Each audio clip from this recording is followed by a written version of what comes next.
παράπονα. Έχω εισπράξει και παράπονα από τους ομολόγους μου της Βόρειας Μακεδονίας, της Σερβίας. Κοιτάξτε, είναι ένα θέμα το οποίο έχει δύο πτυχές.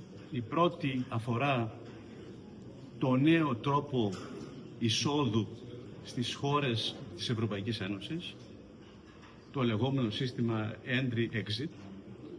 Λυπάμαι πολύ, αλλά πρέπει να εφαρμόσουμε την ευρωπαϊκή νομοθεσία. Λυπάμαι πολύ που αυτό όλο σε πρώτη φάση έχει μια καθυστέρηση. Η καθυστέρηση δεν οφείλεται σε έλλειψη προσωπικού και αν όπου υπάρχει έστω και ένας αστυνομικός θα καλυφθεί η θέση του.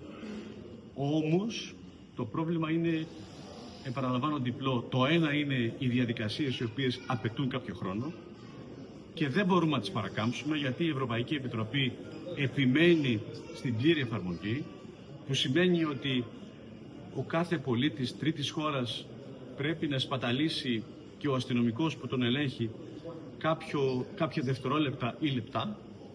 Και δεύτερον, δυστυχώς, όπως ξέρετε πολύ καλά, οι υποδομές μας είναι εκ των πραγμάτων παπαλαιωμένες, χρειάζονται ανανέωση. Ήδη οι νέοι κήποι χτίζονται. Ήμουν πριν από λίγους μήνες με τον Πρωθυπουργό εκεί και ελπίζω ότι οι νέες δομές και οι νέες υποδομές θα μπορέσουν να ελαφρύνουν το πρόβλημα.